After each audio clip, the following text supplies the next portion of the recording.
using these tools to accelerate the development process instead of paying, let's say a developer a couple $100,000 or sometimes, investing millions of dollars into custom solutions. We try to find ways to create these solutions more predictable and affordable rate, essentially. Ultimately, any business that you start or are growing, you want to build it to sell. That's the goal. Whether it's from retiring from it in 20, 30 years or in 10 years, or a situation in life happens and you have to actually exit the business unexpectedly. This conversation is the thing that takes you from a small town $400,000 service company to a $4, $5, $10, $20 million company. If we can figure out the automations, the scalability, and make it user-friendly for our staff and our consumer, then you've won.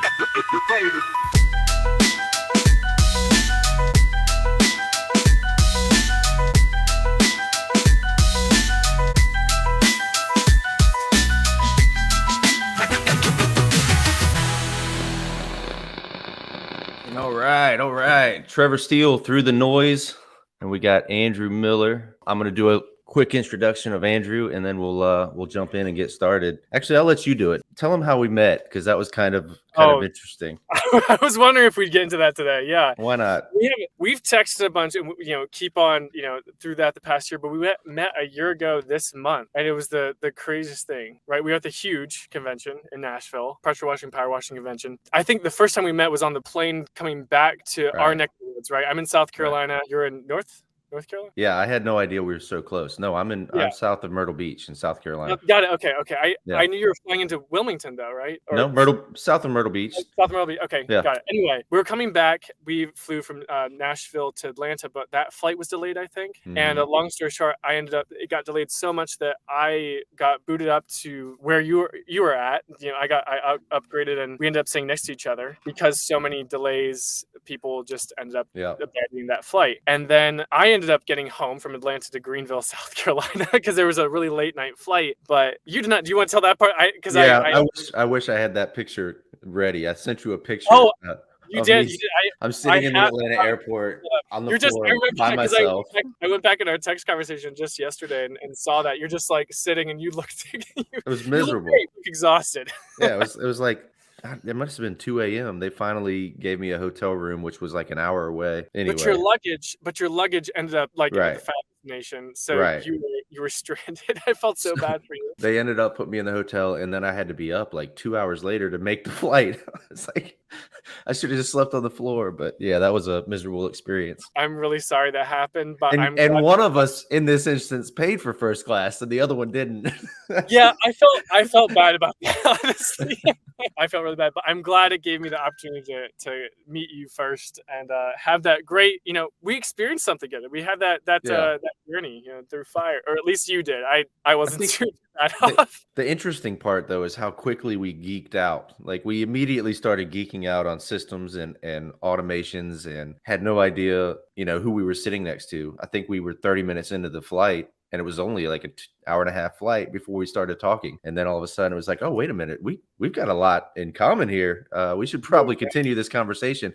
And we never did. We kept on texting, like, oh, hey, you have time this week? It's like, oh, no. I think one time you joked. I was like, hey, do you have any what's your next availability? And you're like 2024, 2025. Yeah, exactly.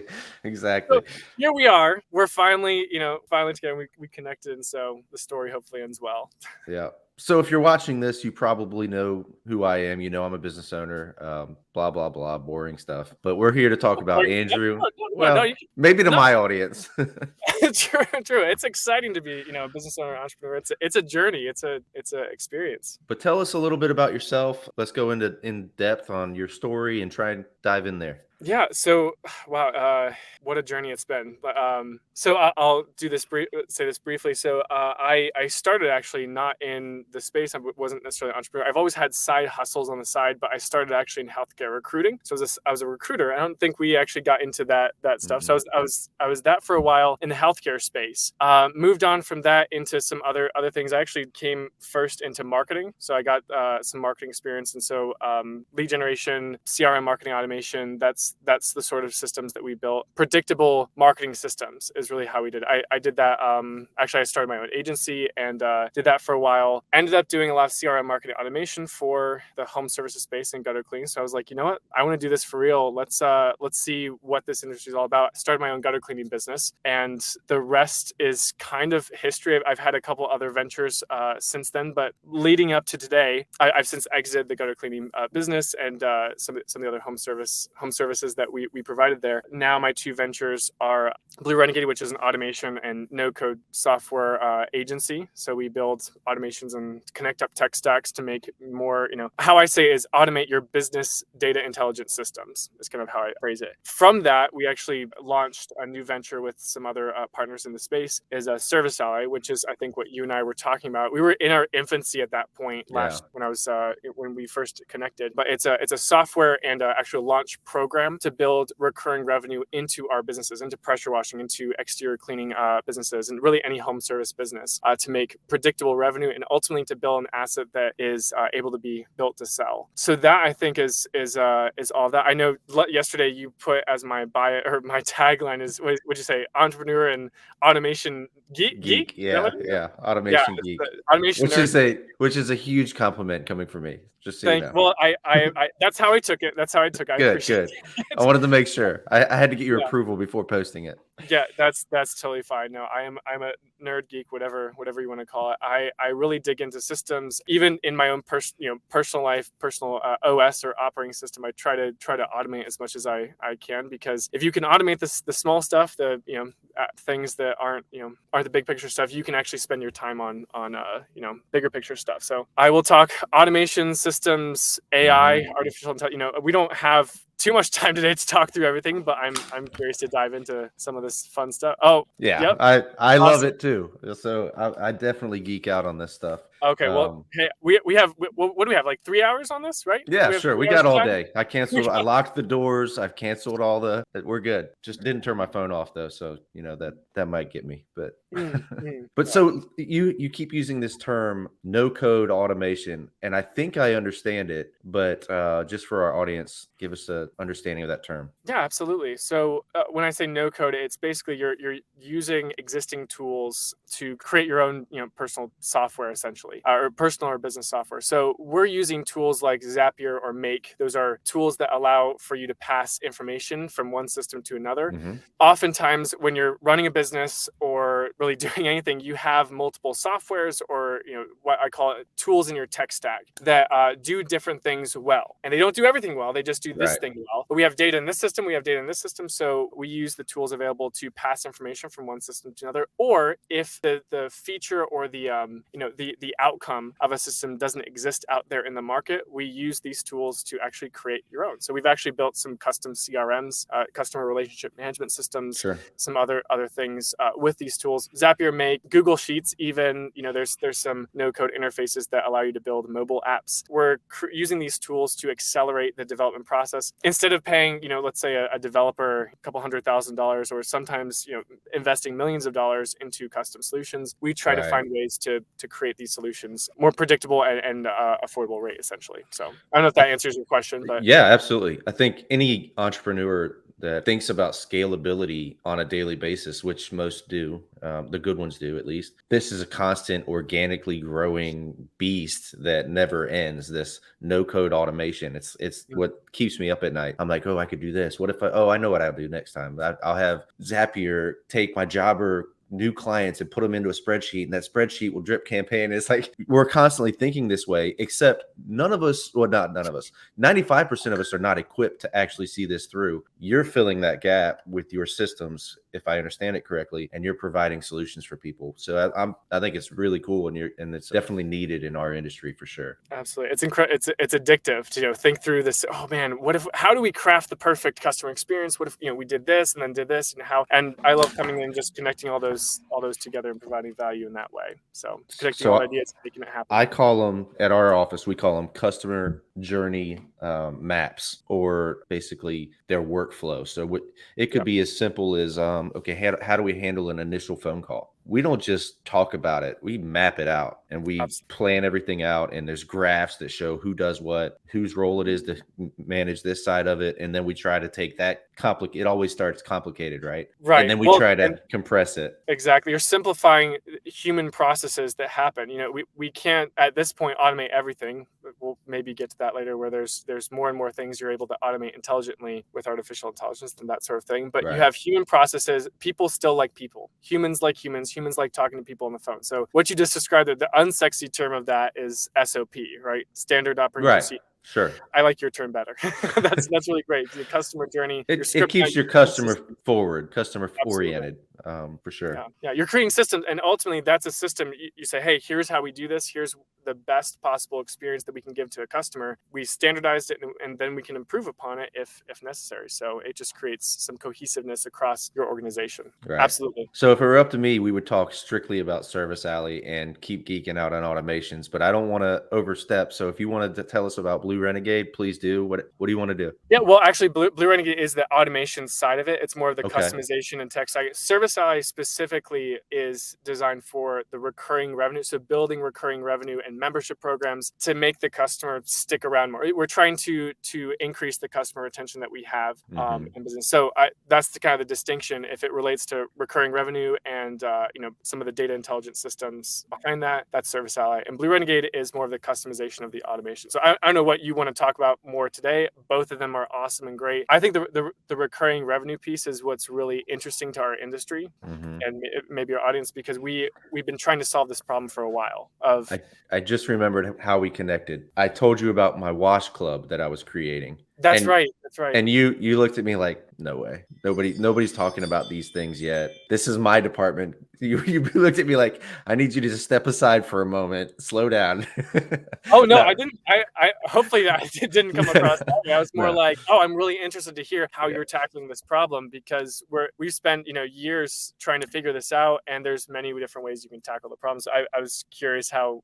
Well, let me tell you what we've created since then. Yeah, I'd love to hear. And I'll try to keep it as short as possible. I think it's unique, and I haven't talked about it publicly yet, so this should be interesting. Anytime you go to sell a business like ours that is a home service company, you basically lose all of your sellability when the CEO is no longer in the picture, because you can count on losing 40% of those clients immediately if you didn't build the business right. So I'm pretty far removed from Clean Image itself. Nobody's talking to me on the phone. Nobody meets me for the most part. We've got territory managers, sales guys, tech guys, VAs. That's just the way we operate because of this reason. When we do decide to finally put the business up for sale, it will be turnkey. That's the goal, right? And part of that is having recurring contracts. And it really hasn't been done well, at least publicly in our industry yet. And so I was thinking to myself, how do I do this? And I thought about, okay, how about a $45 wash club? Members have the option to pay $45 to join our wash club. And it comes with, these 5 benefits. One of them, the only one that they really care about, and this took some work to finally fine-tune, but is the multiple service discounts. You only qualify for multiple service discounts if you're a wash club member. So what we do is if somebody goes online and requests gutter cleaning, house wash, roof wash, and window cleaning, for example, that's 4 services. That's one of our tiers. We don't even bring up the wash club. We just line item it in Jobber. We use Jobber as our CRM, and we line item it, charge them $45. And then at the bottom, it says, we took the liberty to apply a wash club membership so that you would be whatever you're qualified for 12% discounts. So they might have paid $45 for an actual membership that lasts up to 3 years. I think it is. But then they get that discount, which is well over $200, right? So we honor our pricing, and our pricing is, decent. We're high. Absolutely. Go ahead. Yeah, you're nailing it. To start off with, that's, I think, we'll go high level and then kind of like tactical. That's kind of how we're approaching this whole problem of, on our side. We'll go to the customer side first, our customer side. But from our side, when you're building an exterior cleaning business, pressure, whatever it is, it's services based. It's really not a sellable asset, right? You're ultimately, it's not worth it for you to exit from the business because you're making X. But if a buyer comes in, whenever that happens and says, hey, your business evaluated this, you have the equipment, you have maybe some of the human processes that you've described, subscribed, you have the customer list, but there is no actual promised predictable future revenue that is on the calendar, on the schedule. Right. And that's what gives a business the value. And so Exactly. we can go down that road of like, sellability.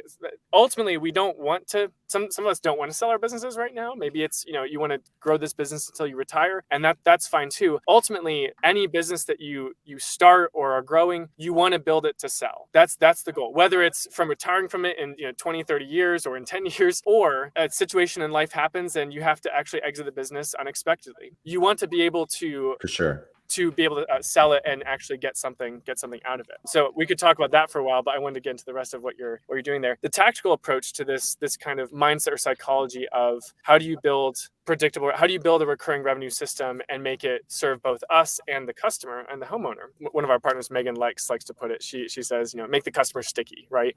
We want to make them stick around. And so how we do that is we ask ourselves first, well, what does the homeowner ultimately want? Do they want a clean windows? Do they want cleaned out gutters, or a nice looking shiny house from power washing? They want that, but they ultimately want peace of mind. That's what they want. Right. So how do we ultimately offer that to them while offering our services? And that's kind of how we've thought about it. Just like you designed your system to say, hey, I will keep your property maintained. I will keep your home clean, maintained all year round. And you know what? We're going to throw you some discounts as well based on this, based on the frequencies that you're getting, based on the services that you're getting from us. And so you feel good and your home feels good. So Right.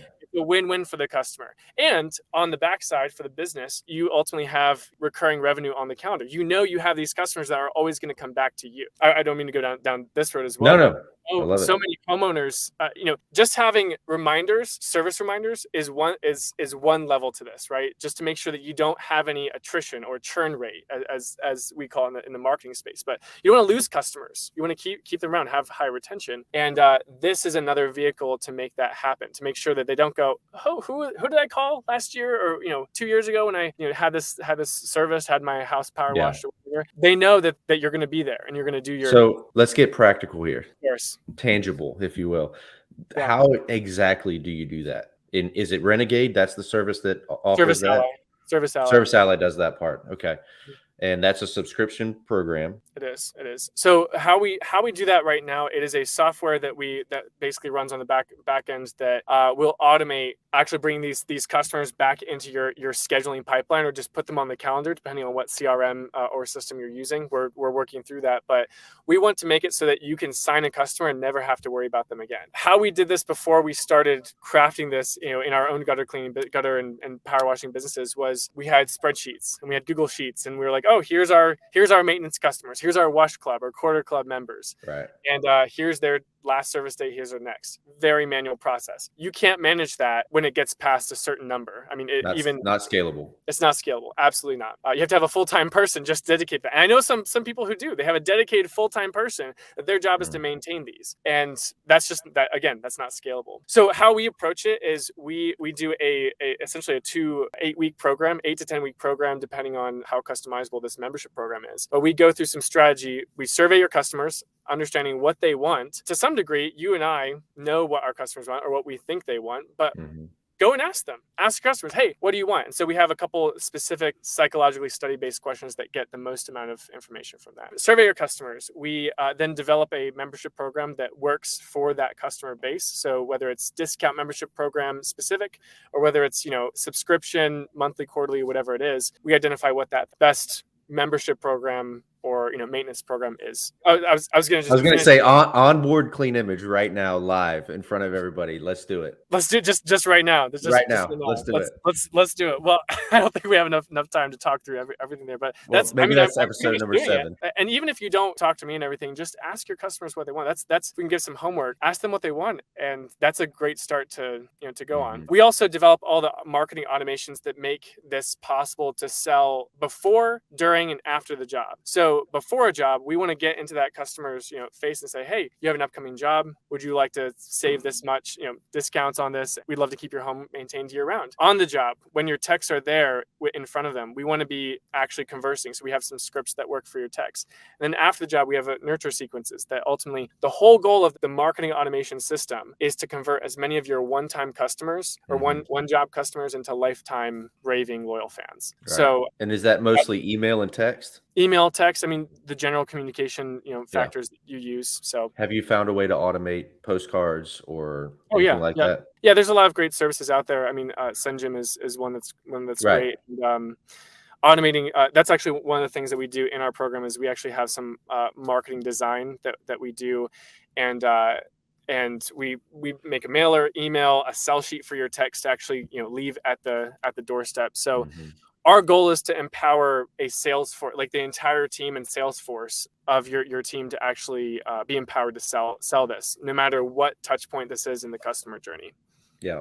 So I'm extremely tempted to just be super selfish for the next 30 minutes and And just just talk dive about you. into my business Sure, and sure. because I know you're an expert, I can tell. I knew that when we were in the airplane flying home. It's just every once in a while you run into these people that you're like, I think there's something here and we have a lot in common Well, we except can get another. We except can I'm the talk individually visionary. or That's the next year. difference. When I'm the visionary. You're the one that's actually executing on this stuff. So we have methods. We're doing 90% of the things that you're saying. Mhm. But like you said, it is complicated and it does become too much at points. But Yeah, we're doing the every Monday we send out thank you cards for the previous week. And we're using send out cards. I'm sure you've heard of send out cards. yeah, I have. Yep. My territory manager does that. The VA has her job, and then we've automated. So you can see I'm in real estate. I own a real estate company as well. And all of this, there's 100 programs you could choose from in this industry. They've made it so easy. Like you go in, you create a drip campaign for leads that came from your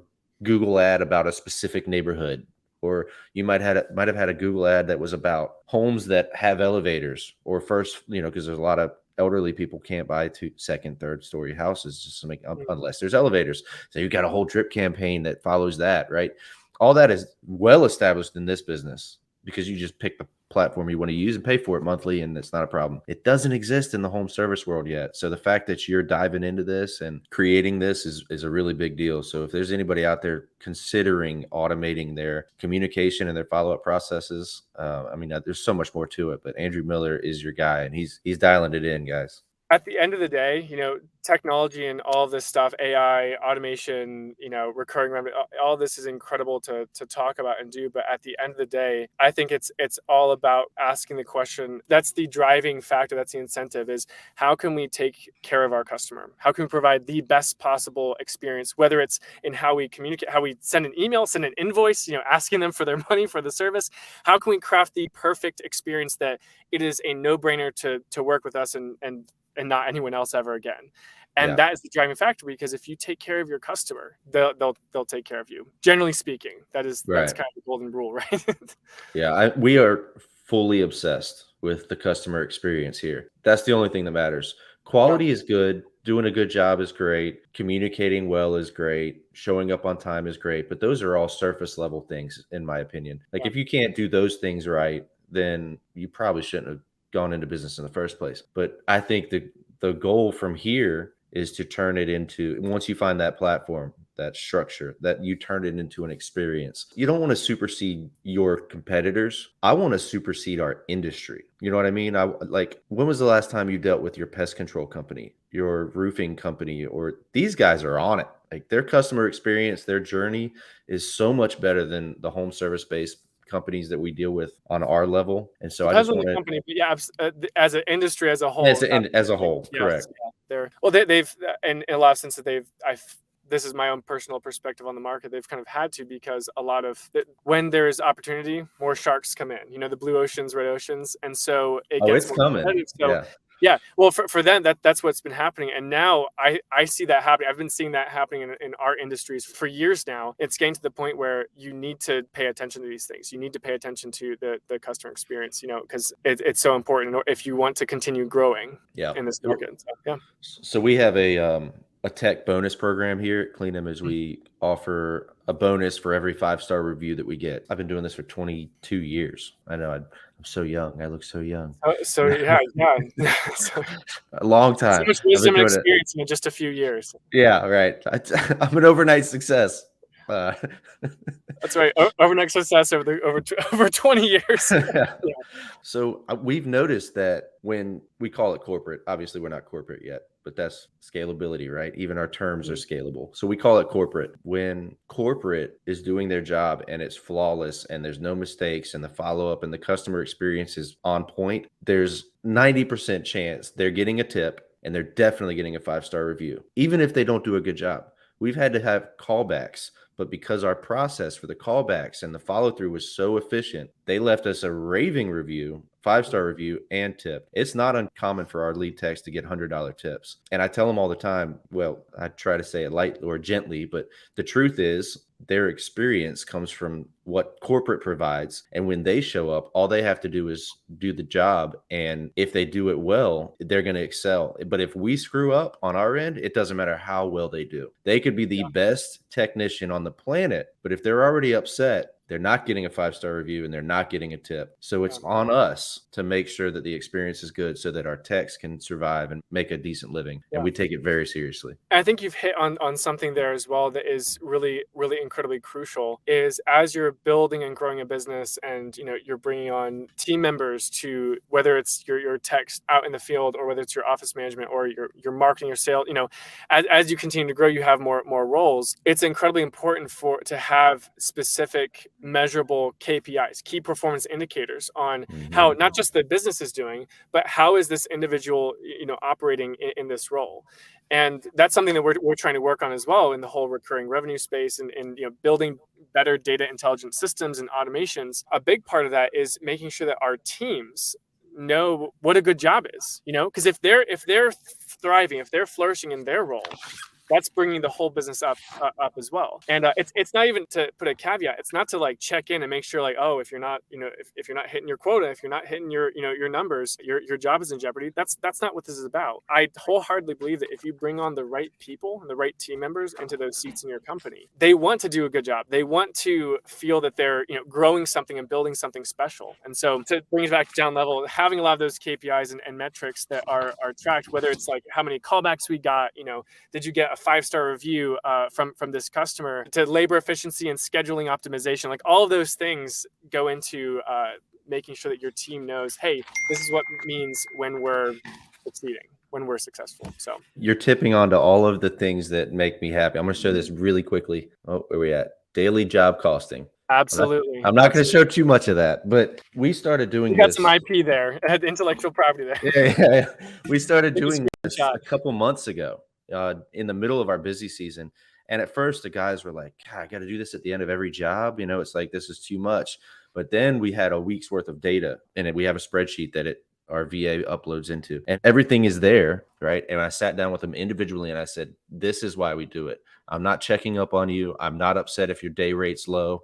I'm not upset if you're not doing well, because we find out exactly how much money per hour they're bringing in for concrete cleaning, window cleaning, gutter cleaning, house washing, and roof washing. And the reason is to find out where we need to double down, where we need to spend our money, how we need to spend our advertising dollars, and to eventually get to performance-based pay. Love that. So, Love that you said that. Performance-based pay. That's what we're talking about. so here's the big shift that we made. I've got really expensive trucks, like they're brand new F-350s with $22,000 rigs in the back, and I'm not happy when they come back from a day of work and it's like, we did window cleaning, gutter cleaning, and a driveway, and they had a full day, and it might have been a $1,600 day for that tech. So on paper you're thinking, or on surface you're thinking, man, we just killed it, good job, dude. And then we look at the job costing and we're like, oh yeah, we didn't even come close to our quota.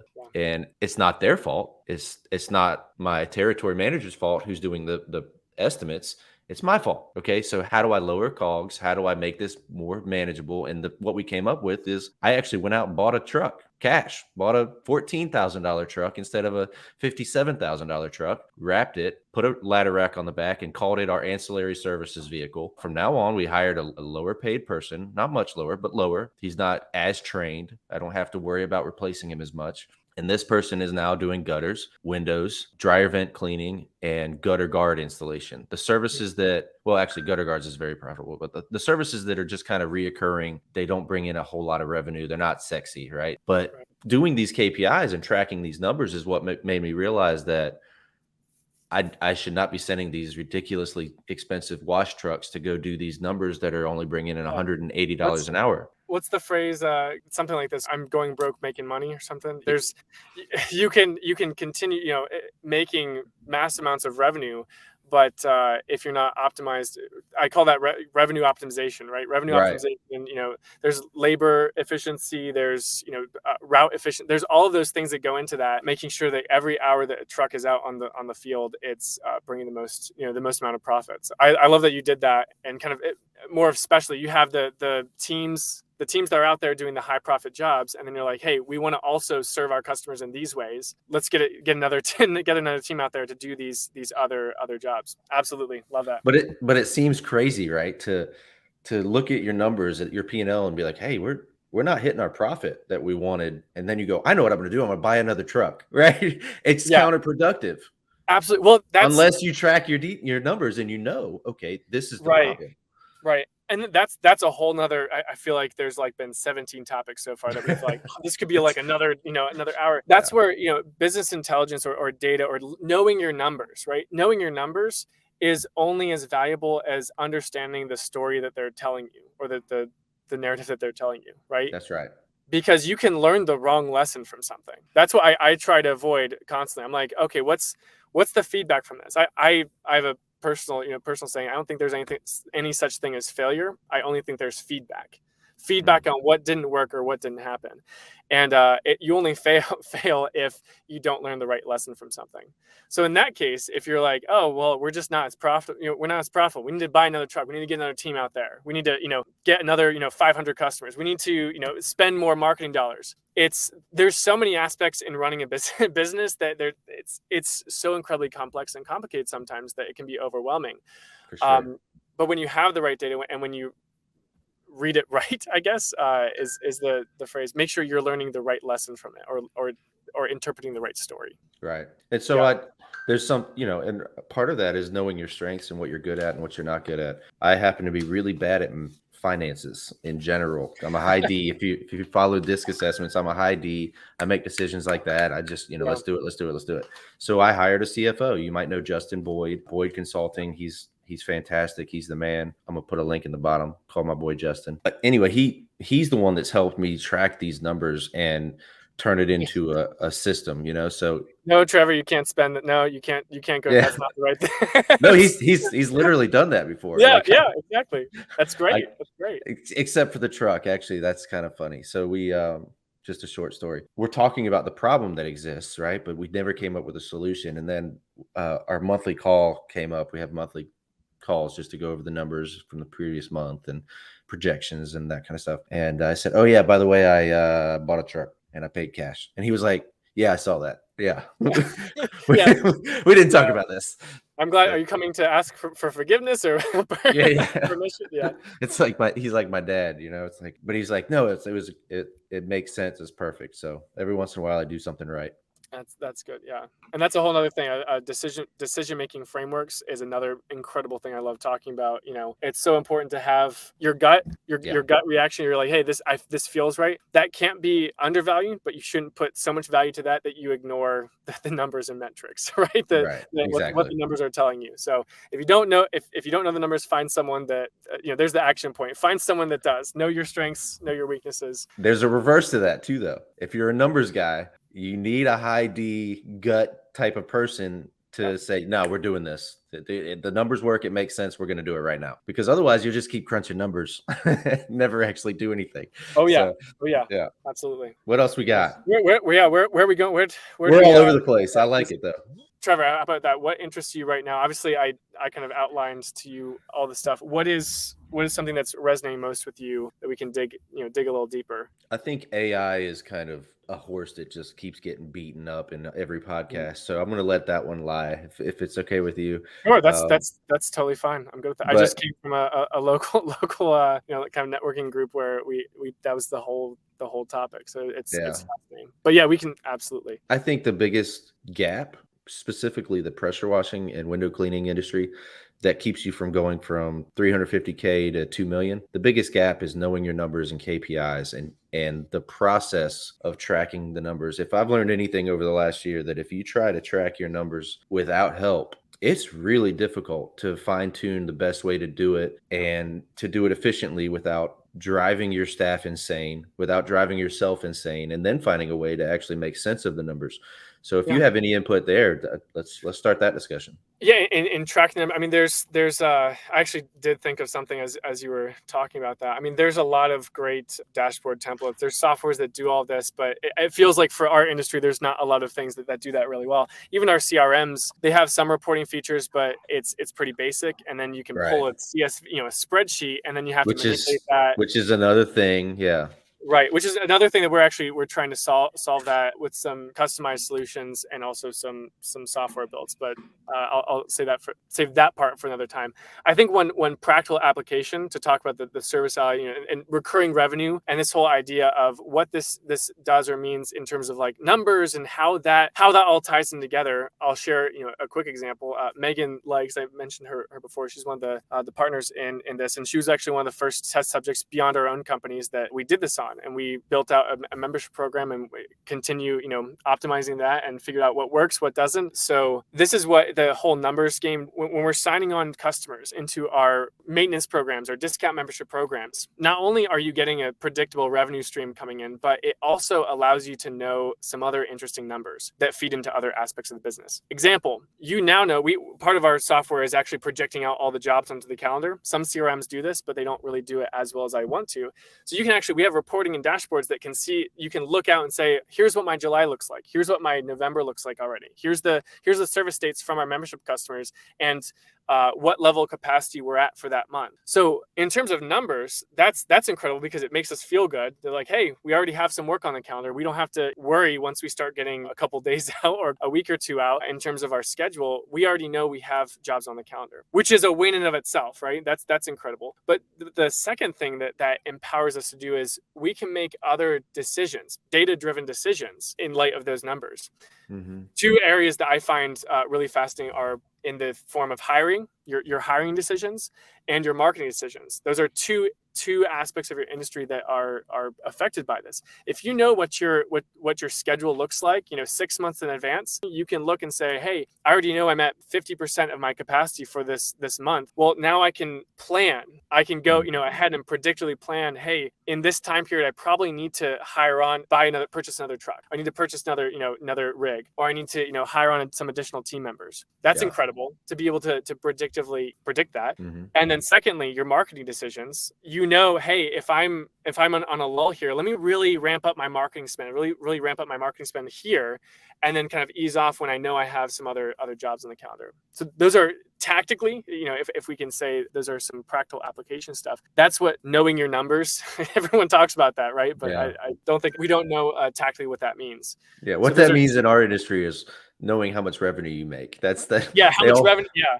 What do you know your numbers? Oh yeah, 450K. No, yeah. that's not what I think we're meant. lucky if we know like your average ticket, average job value, or Right, what's your cost per lead, cost per acquisition. Like those are things that you might be lucky to know. And it changes, right? That's the other thing. You can maybe know it at one point, but not know it the next month. So right. I don't know if that answers your question or helps give some legs to the know your numbers discussion. But Yeah, absolutely. So practically, what does that look like in Service Alley? Can you dive into that, or is this all still in an infancy stage? Where are we with Service Alley? Or is this thing pumping? We're pumping. We're live, so we're good to go. We've throttled quite a bit of our growth this year because we wanted to make sure we were doing things right. So we only worked with a few of these programs at a time to make sure that it was optimized for each part of the country, because every region is also different. That's another thing that's incredibly fascinating. What we deal with in South Carolina is very different than someone in Alaska or Washington State or Maine or Texas. It's all different. How that is practically speaking in our Service Alley program, we have not only just the automations that are making this happen on the back end and managing this as predicting out your jobs, making sure that each job has the services that are assigned to that job. Like if they have window cleaning, every 3 months and power washing or, soft wash every year, how do we know which job which service they're up for. And maybe you have aspects of that you've already figured out, but that's one of the things that we've built into this program.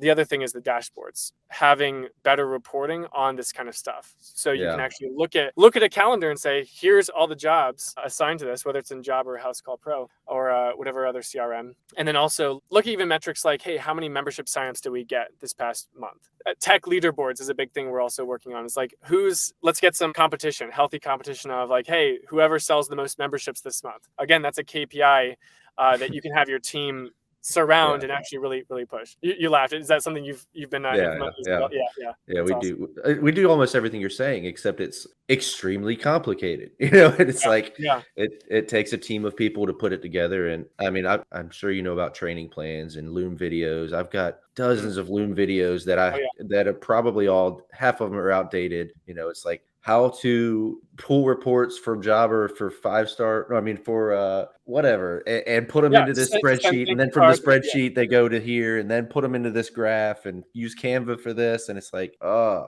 it's just too much sometimes, and I keep trying to make it simpler and simpler and simpler.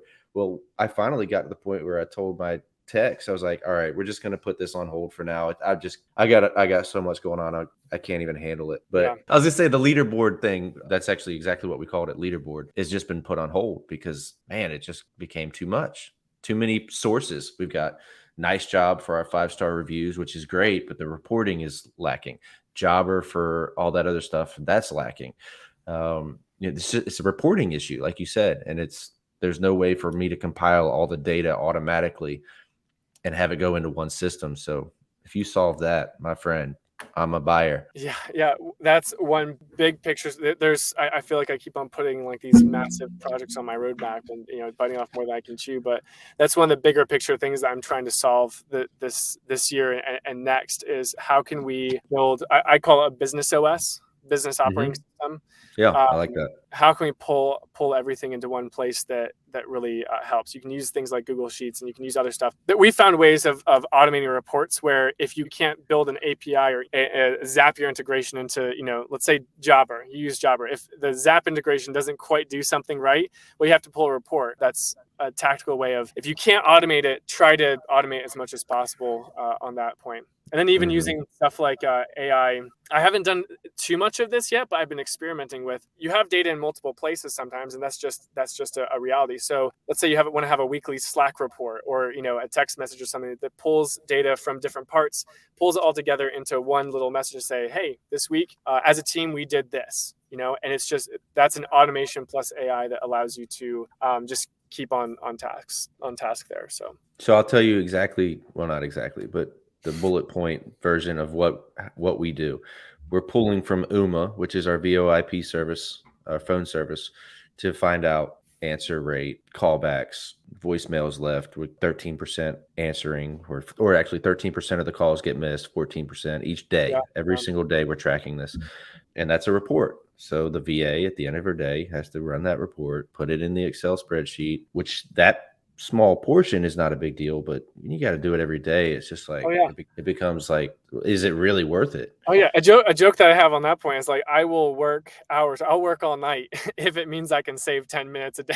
you know, Yeah, like it's if I can true. save a little bit of time every day, that adds up, and that may sound crazy and ridiculous, but it adds up over the course of time. So Have you maybe read this book yet? Have you I have read this book? not. I have not. No, I'll have to put that on my I'll send list. you that book. It's going to speak your language for sure. But anyway, I'll keep that on the side. Yeah, for Other sure. things we do is we pull reports from Jobber for like the actual numbers, right? Mm, The job costing. We pull all those numbers over and we have to put those into the same spreadsheet. And then we run another report from Nice Job, for instance, and we put that into the spreadsheet. I'm missing a couple others, but there's all these different sources. exactly.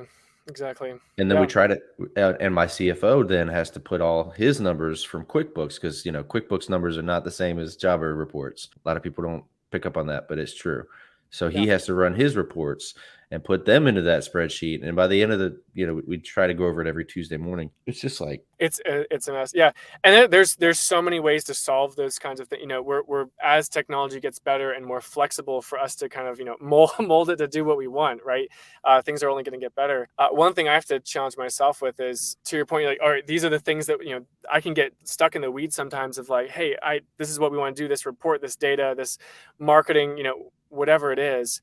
And I sometimes have to zoom back out and say, hey, what is the ultimate outcome of this? What are we trying to accomplish? Because that's me personally. I don't know about you, but me personally, I just get so stuck in the weeds sometimes of like, hey, what if we did this? And I make an automation or this complex process that is incredible, and I'm so proud of it. And then it's like, well, things change, and then 2 months later, it's obsolete.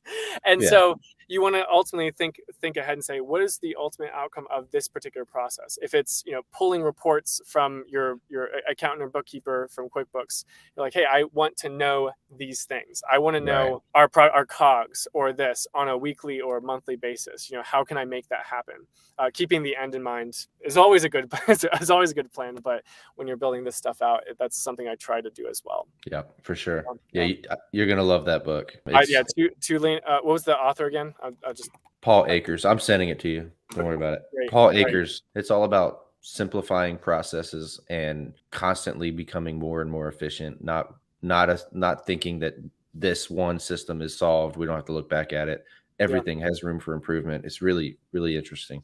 I mean, Right. it even breaks down like the layout of your shop or your office. Like if it feels like this is a 5-minute job, okay, well, let's get it down to one. What do we have to do to make it more efficient and turn it into a 1-minute job? You do that intentionally on every aspect of your business, then you become scalable. And that plays into what you were talking about as far as the complications of the systems. And you might create a process. I know I do it all the time. You were just speaking into that. I create a process that I'm like, yeah, dude, I just killed that. The guys are going to love it. And then I give it to the guys 2 weeks later. I'm like, y'all haven't done it. What are we doing? We spent 2 hours talking about this. And then luckily we have an open, honest, transparent culture here. They go, Yeah. yeah, listen, man, it's kind of It a didn't work, pain. right? Yeah. Right. And then I go, the human side of it, we get so Exactly. caught up. We get so caught up in saying that this is exactly what we should do, and we don't often go back to the feedback loop of, hey, who's actually using this system, or how can this ultimately serve either myself, the team, or customers long term. Right. That's a pain point we all face, my It's friends. it's it's so frustrating too, because you can't get mad, right? Yeah, it's like, well, You're right. just mad at yourself. I just spent a day on that. Yeah, you're right. Yeah. This I doesn't try work well. I try as much as possible to close those feedback loops. This is a different topic that we don't have time for today, but I try to, on a daily and weekly basis, I say, all right, what things was I working on this week, and how could I have done them better? So I'm always trying to like increase my efficiency, or not even just efficiency, because efficiency isn't everything. You want to be effective. You can be efficient at irrelevant labor and work. But Right. anyway, that's a whole nother topic. But trying to close the feedback loop on how can we actually make better decisions and make systems design that works for everyone, us as business operators, owners, our team members, and ultimately our customers too. That's right. Yeah. So this is, in my opinion, this conversation is the thing that takes you from a small town $400,000 service company Yeah. to a 4, 5, 10, $20 million company. If we can figure out the automations, the scalability, and make it user friendly for our staff and our consumer, then you've won. Absolutely. And you can't do that overnight. It's not something that you finish and go, there it is. Here's your palette. It doesn't work that way. What this Yeah. is an everyday scenario. So the name of our company is Clean Image, and you take your core values, and a lot of companies use the first letter of the name. So we did image. The first word is intentionality. I've talked about this before in other podcasts, but in my opinion, that's the most important thing. And everybody in our corporation has to have intentionality. You have to be intentional about every single thing that you do, what you wear that day, how you tucked your shirt in, how you approached the client, how you made eye contact, how you shook their hand, Yeah. how you, like just the other day, my guys are lead techs. They're paid very well. I love them like family. They're phenomenal, but they left a job in a hurry without knocking on the door before talking to the client. That's part of our process. Well, that client was upset. She reached out to the office and cursed out my virtual assistant. And so if we lose even a minute of intentionality, then this stuff starts to fall apart. Absolutely. And I would say even to that, that's why sometimes I fall short on this as well, is when you build systems and you do systems design processes, whatever it is for your team members, whether it's automations, there's a second component that we often forget, is educating our team on why this stuff matters. Why is it important to knock on the door afterwards? Why is it important to answer the phone with a smile on your face? It's important because the customer wants, we want to give this customer an incredible experience. We want them to feel valued and feel taken care of. And when you're on the phone with someone, they can hear whether you're smiling or not. And it improves, sure. It changes how the interaction goes. So educating on, hey, this is what we all want, this is the vision, this is what we're trying to accomplish together, and this process is leading to that. That's really helpful. And then even opening up for discussion. You said having the culture where, hey, we have these systems in a place where this is going towards the vision of creating the best possible experience for everyone. If there's room for improvement, we want to do that together.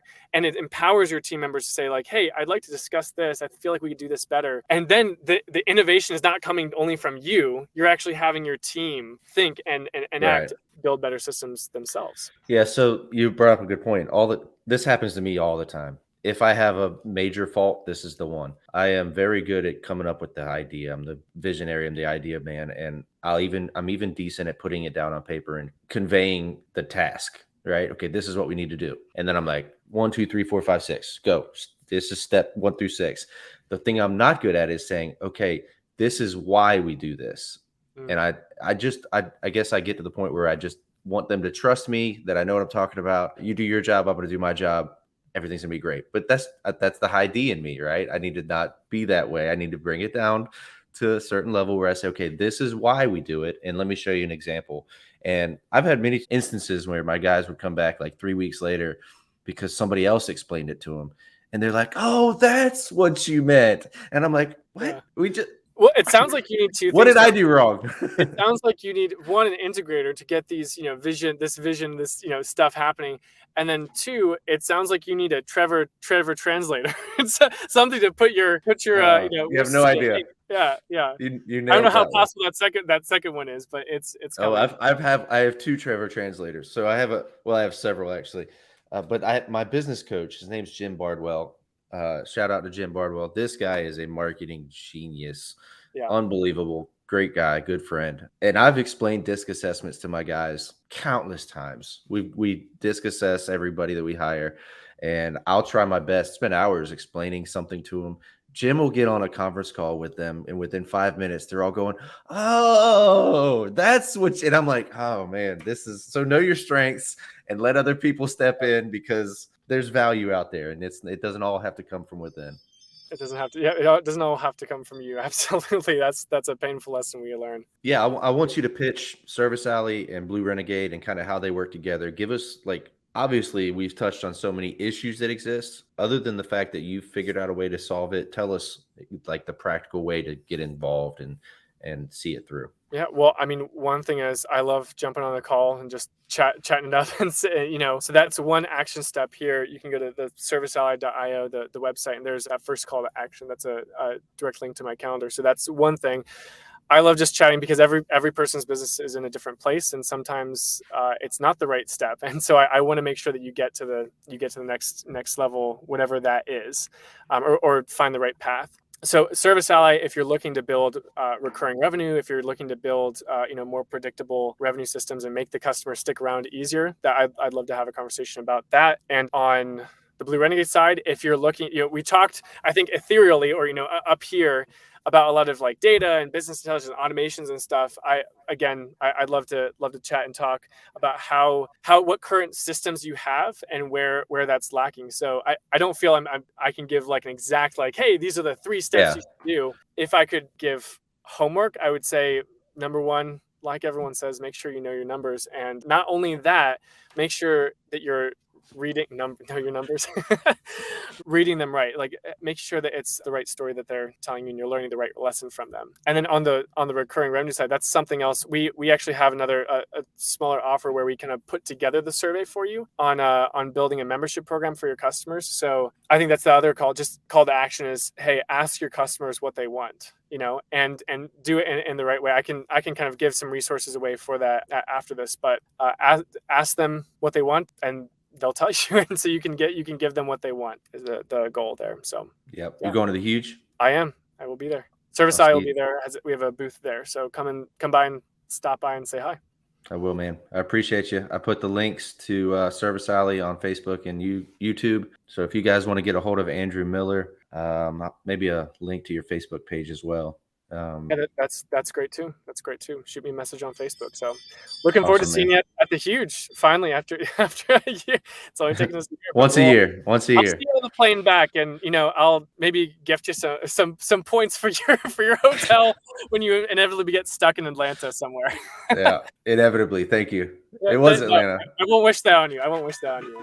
All right, man. Thanks so much for Thanks, having me. brother. I appreciate it. Have a good rest Have a of your good day. one. You Talk too. soon. Bye.